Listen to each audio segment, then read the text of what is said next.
सबसे पहले तो मेरी तरफ से जय भीम जय भारत। आज सभी साथी बाबा साहब डॉक्टर भीमराव अम्बेडकर की जयंती 133वीं जयंती मनाने के लिए एकत्रित हुए हैं। तो बाबा साहब को आप सभी की तरफ से मेरी तरफ से नमन। मैंने कहा सबसे पहले जय भीम जय भारत।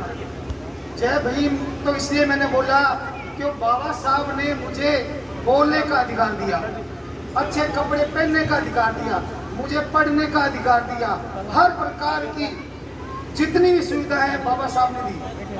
और जय भारत इसलिए कहता हूँ कि भारत की धरती पे मैंने जन्म लिया। मैं खुश नसीब हूँ कि मैंने भारत की धरती पे जन्म लिया। मेरे साथियों ने, सभी ने, सरपंच साहब ने कहा, बाबा साहब ने तीन बातें कही थी। सबसे पहले तो कहा था शिक्षित बनो, शिक्षा। अब मैं शिक्षा के बाद आता हूँ। जितने भी हमारे यहाँ शिक्षा विभाग के जो टीचर हैं, लेक्चरर है, प्रिंसिपल है, उनका दायित्व बनता है कि हमारे जो SC ST OBC सामान्य किसी भी वर्ग का कोई भी आर्थिक स्थिति से कमजोर है, उसको शिक्षा देने का अधिकार मिले। उनको पढ़ाओ, उनको शिक्षित करो, क्योंकि आपका दायित्व है शिक्षा देने का।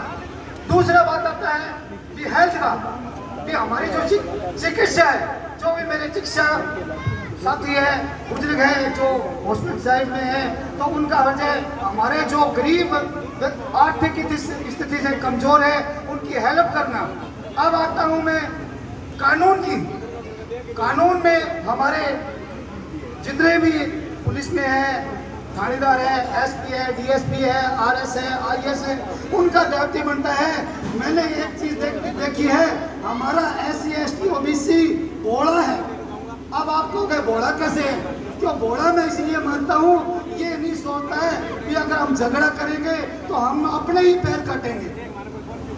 तो उनको, अगर आपके पास ऐसा कोई मामला आता है तो उनको समझाओ, नहीं इससे आपका परिवार ही खत्म होगा, आपका समाज ही खत्म होगा।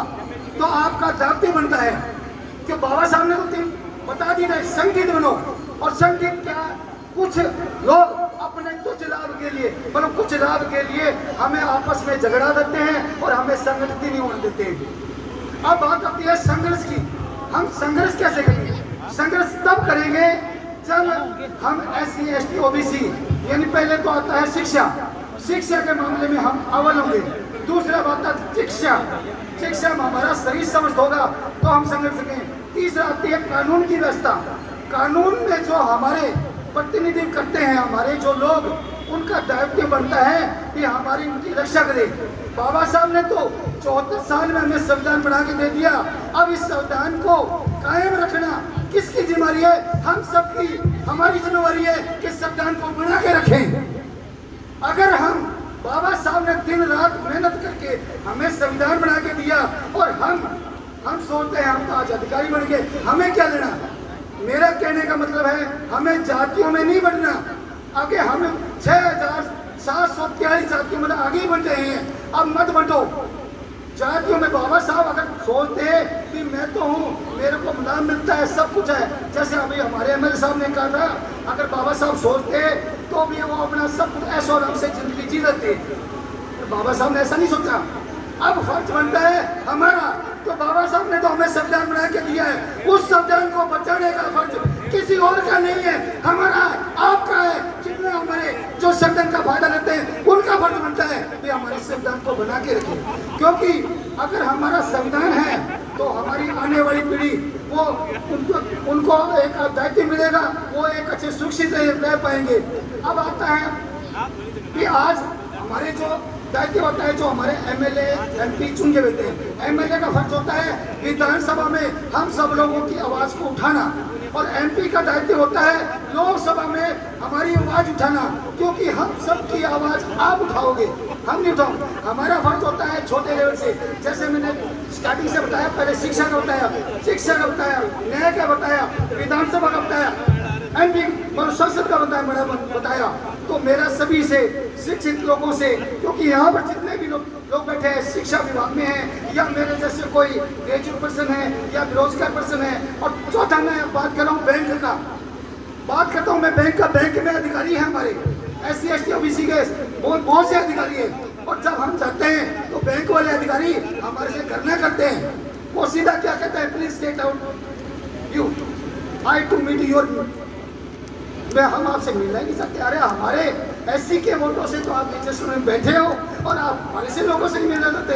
ऐसे ही मैंने शिक्षा विभाग में देखा है, ऐसे शिक्षा विभाग के अपने लोग हैं जो हमारे SC ST OBC के बच्चों से नफरत करते हैं। अरे बाबा साहब अगर ऐसा सोचते तो 6,743 जातियों को ये लाभ थोड़ी थे, और लाभ तो बाबा साहब ने सभी वर्गों को दिया। आज हमारे लोगों को इतना लाभ नहीं मिला जिन लोगों ने लिया है, और वही हमारे बात करते हैं कि बाबा साहब क्या है।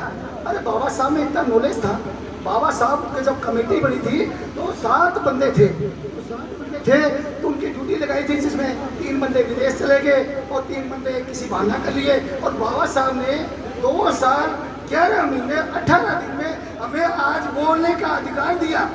अरे नहीं तो हमें बोलने का अधिकार ही नहीं था, दूर तो बात, पानी पीने का अधिकार नहीं था। अभी भी देखते आप सर्विसमैन हो और मेरा काम है फील्ड का, हर वर्ग से हर व्यक्ति से मिलता हूँ, तो व्यक्ति ऐसे लोग बैठे हैं, ऐसे लोग वो अभी भी हमारे लोगों से नफरत करते हैं। मान लो हमारा वोट तो लेना चाहते हैं कि वोट आप हमें दे दो, पर हम आपको फायदा नहीं देना चाहते। तो मेरे शिक्षित जितने भी बुद्धिजीवी बैठे हैं उनसे हाथ जोड़ के रिक्वेस्ट है भी आप जातियों में मत बंटो, आप जातियों में मत बंटो, क्योंकि ये लोग हमें जातियों में बांटेंगे, हमारा वोट भी लेंगे।